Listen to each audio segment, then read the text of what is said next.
Bonjour à vous tous et tous et bienvenue à le lancement du premier plateforme électorale de notre nouveau parti, le parti Startup ici au Canada, le parti Avenir canadien. C'est un grand plaisir de dire bienvenue à tout le monde qui est ici dans la chambre avec moi aujourd'hui et aussi tout le monde en ligne, mais aussi pour dire un grand merci à tous les militants, tous les candidates qui présentent pour mon parti dans notre première élection générale. Thank you all for coming. Thank you for coming to the launch of the Canadian Future Party's first ever general election platform. A lot of work, an impressive document. Really happy to be able to stand here today and say that this party is contributing ideas to Canadian politics that are desperately needed. Let's be clear. Let's make feedback noise. Let's be clear about where we stand. In the middle of an election campaign, where the future of our country is at stake, we have been left with the spectacle of Mr. Poilievre and Mr. Cardy trading niche tax cuts and bluntly misinformation about our country's place in the world and what the next years are going to bring us. We are facing a moment of unparalleled crisis as a country. Our sovereignty is under threat. Our independence, our existence, is being questioned by countries that have the power to shape the destinies of other countries without their consent. Bordered by a hostile Russia across the Arctic wastes to the north, and an increasingly bellicose and apparently unstable neighbor to the south. I focus on this in launching my party's platform because nothing else matters but preserving our independence, preserving our autonomy as an independent nation on the face of this planet. And that's why the platform is called Building the Northern Democratic Superpower. What does that mean? I'll answer the question as a good politician does by asking a question. How does a country protect its independence? A country can protect its independence only if it has the military capacity to protect its borders, or is lucky enough to have friends that do that job for you. We were lucky. We are no longer lucky. And we are now functionally defenseless in the face of a world spiraling rapidly towards global conflict.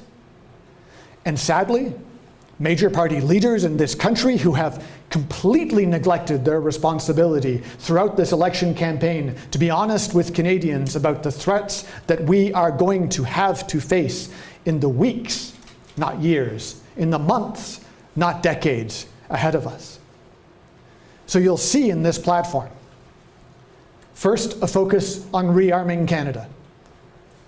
And by rearming, I don't just mean building our military capacity. It means a change in the way we run and manage this country and our economy.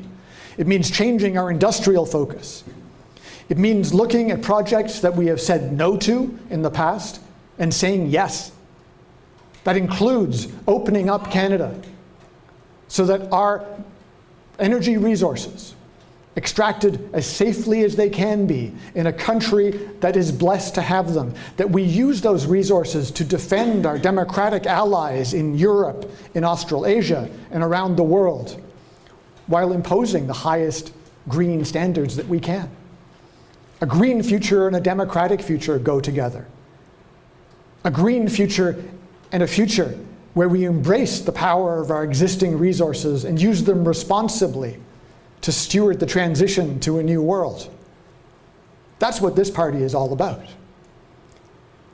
We're going to talk about how we rebuild our military, rebuild our economy.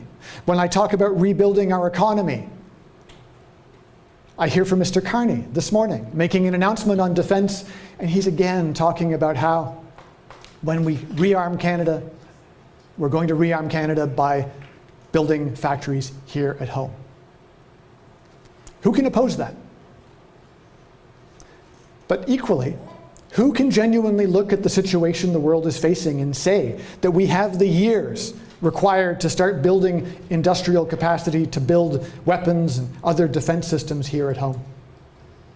We need to do what we can right now, but Canada's urgent need is to buy military systems from any democratic source that meets the requirements we have so that we can answer this single question.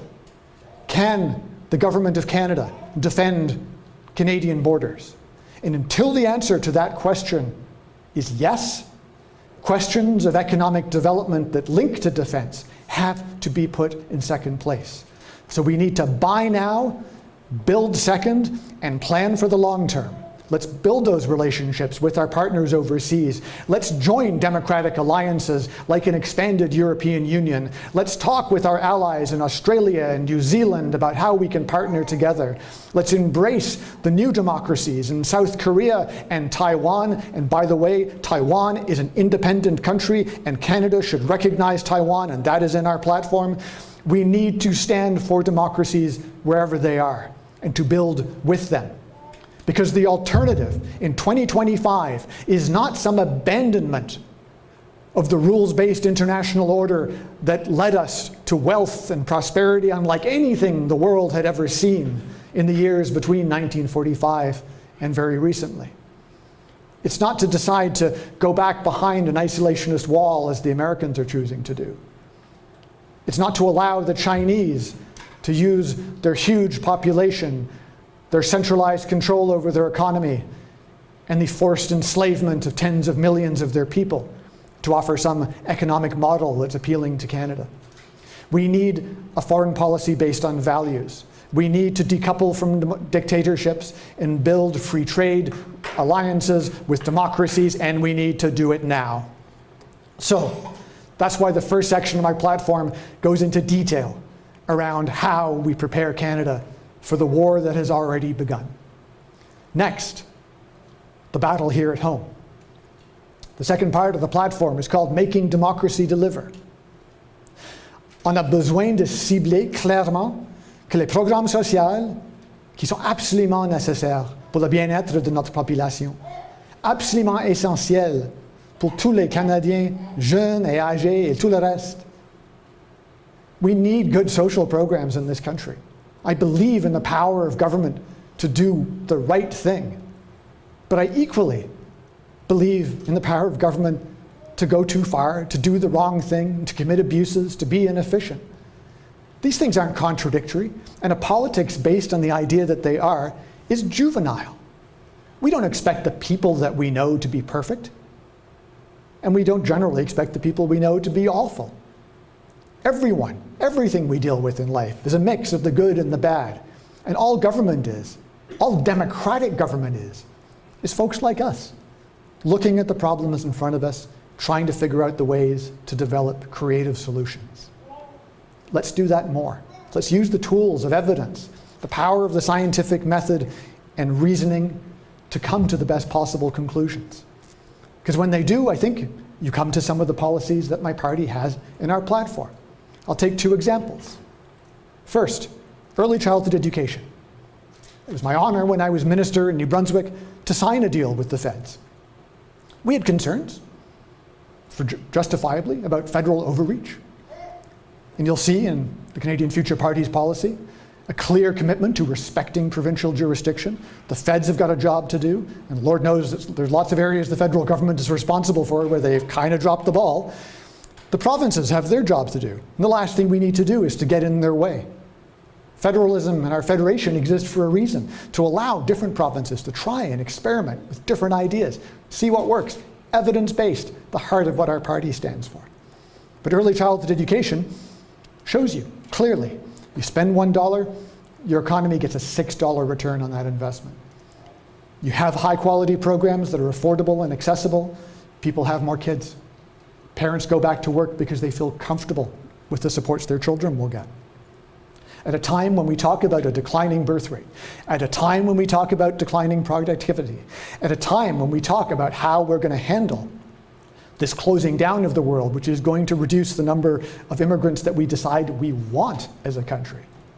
Early childhood education programs are a great way to bump up our country's capacity and give our country's children the best start in life without breaking jurisdictional rules that say very clearly that education is the job of the provinces. So you'll see us in this platform call for a national summit to talk about how we can improve that system. Let's make that happen. On the other side, healthcare is a passionate concern for most Canadians. We are proud of the fact that we have a single-payer system, like nearly every other country that treats its citizens well, that properly exists as a democracy. Mais c'est clair que notre système de santé aujourd'hui est en crise. C'est difficile pour moi, comme un politicien, d'aller parler avec les jeunes et quand ils me demandent « OK, pourquoi j'ai besoin de payer 40-45% de mon salaire dans les impôts pour un système de santé que je ne peux pas jamais accéder ?» People are questioning. Supporters of socialized medicine question, why would I keep on paying taxes for a service I can't access? And me as a 54-year-old saying, oh, well, when I was younger, it was better. Yet you can't take my nostalgia to the ER and get care. So what we need to do is let's look at what's worked around the world. First, the federal government has responsibilities it has long ignored around dealing with foreign credentials, around national licensing for family physicians, around supports for physicians to give new physicians who've arrived in the country the training they need so they can start caring for Canadians. We also need to look at how we take our current system, which is based on a strange mix of private and public that we never acknowledge, because most Canadian doctors are private business people, billing the government as their single client, but they're still private business people. Let's accept that reality and not be ashamed of it. There's nothing wrong with that. Every country in the world has a mixed healthcare system. My party's proposing not to create that, not to expand private healthcare, but to use our existing public resources better. We propose to allow, under the Canada Health Act, provinces to allow surgeons who often leave Canada because of what they feel is their low salaries, to rent operating room theaters on the evenings and weekends from government health departments. Those differ from place to place across the country. Pay a premium, so the province is making more money, and the surgeon then takes someone off the waiting list. Instead of them going to the States, which is currently the source of billions of dollars of money that flows out of our country that does nothing to support Canadian healthcare, this proposal doesn't change our system, except it allows surgeons to do more, operating theaters we all pay for to do more, people to get care they wouldn't have got. And I'm not talking about the ones who are paying those surgeons to go in and get their operation done at 2 o'clock on a Thursday morning. I'm talking about everybody else. Because once that person's off the waiting list, someone else gets bumped up the waiting list who can't pay. So when we talk about asking the wealthy to pay their share, here's a concrete way to do that. It's a concrete way to get better care. And it's that kind of creative approach that commits to strong government programs, but also recognizes the way in which we can unleash the power of competition to get better results for Canadians, because that's the only reason to have a government. Third part of our platform, standing up for our values. In the platform, I focus on two main areas. First, introducing a basic form of proportional representation that would help to achieve a single goal. I helped draft a national constitution in Nepal many years ago that included a mixed member representation system. It did not give Nepal a better government. No discredit to my friends who were part of it. It did not eliminate corruption. What it did was it gave a parliament that was more closely reflective of the will of the Nepali people. That's all that I want for Canada. It is crazy that here in Ontario, we saw an election where one opposition party got twice as many votes as the other and only got half as many seats. That's the sort of thing that makes people look at their democracy and think, this isn't fair. So let's fix it. And another super important idea, our MPs. Our members of parliament are treated by our parties in Canada as blind voting machines with no thoughts, no feelings, no morals, no emotions. They are told what to do when they arrive at work in the morning, they are told how to vote, and they are told that the consequences of their disobedience are expulsion from caucus or worse. This must stop. And again, no crazy radical idea here. except to copy the system that's been used in the United Kingdom for hundreds of years, where every single backbench MP has the right to stand up against their leader on anything that isn't included in a party's platform, because the platform, I think, is different. That's a contract between the MPs and the voters, and you should vote for that if you're the MP. But anything that isn't in the platform. Last time I was elected was I was elected in 2018, then in 2020. 2018, we had a normal election campaign, healthcare, became education minister, more money for education, talking about issues around literacy. COVID arrived. No one had planned for that. You need to know that your MPs have the power to stand up the next time one of those sort of national or international level crises hit our country, and those MPs need to know that they can listen to their constituents and listen to their own conscience and use their judgment, which is what we elect MPs to use, to balance interest groups, experts, the people who live nearby them at home, the desires and beliefs of their party, and what's best for Canada. Let's let them become politicians. One of the reasons that everyone's lost faith in Parliament is our parliamentarians are not parliamentarians. They're voting machines. The change I propose would require no law change, no expenditure of public money. It requires leadership. Mr. Poilievre, Mr. Carney, you could do this the next day you're in the House of Commons. Tell your MPs that you are going to earn their votes the same way that we have to go out as candidates during elections and ask the public to earn ours. So all of these ideas wrapped together with dozens more besides in here in this platform, talking about our ambitions for building our energy sector, our desires for changing our country in ways that have been left for too long on the side burner. We're talking about, as Cynthia was saying, a party of courage, and most importantly, a party of values. Something that has troubled me deeply the last 2 weeks is watching, I'm going to poke the Liberals a little bit on this, the Liberals' response to clear evidence, systemic evidence, of Chinese Communist Party interference in our election campaigns. Mr. Carney had an opportunity to stand up against that and to say that candidates who clearly had links to a hostile foreign state and one that should not be forgotten is engaged in active acts of genocide according to our own parliament. This is no partner for Canadian democracy. And no country, no matter how strong or close an ally, should be treated like that. So seeing that abandonment of values, seeing this depressing fight the last 24 hours about who's responsible for leaving different buttons at other parties' conventions, this is the sort of narcissistic, low-level politics that has caused Canadians to tune out. We need to talk about these big system reforms. We need to talk about how we change our economy and change our society. We need to talk openly about how we move past the nonsense fights between extremists on the left and extremists on the right about questions around identity and other issues that should be within the private sphere for Canadian citizens to live private lives free from government interference or control, but equally to expect more from our politicians when they step into the public sphere. So my request today is demand more from your politicians. Demand more. Ask the big parties in this election, what are you going to do to prepare Canada for the war that is coming? What are you going to do to prepare our economy for that conflict? How are you going to prepare us? My party is not in this election to win this election. We're introducing ourselves to Canadians. Got a great team, 19 candidates, including me, across the country, doing our best to show what this party is all about. But if folks listening to this like what you're hearing, we are here for the long term. We are here for the summer of 2025, when the Albertan independence movement gets amplified by foreign influences.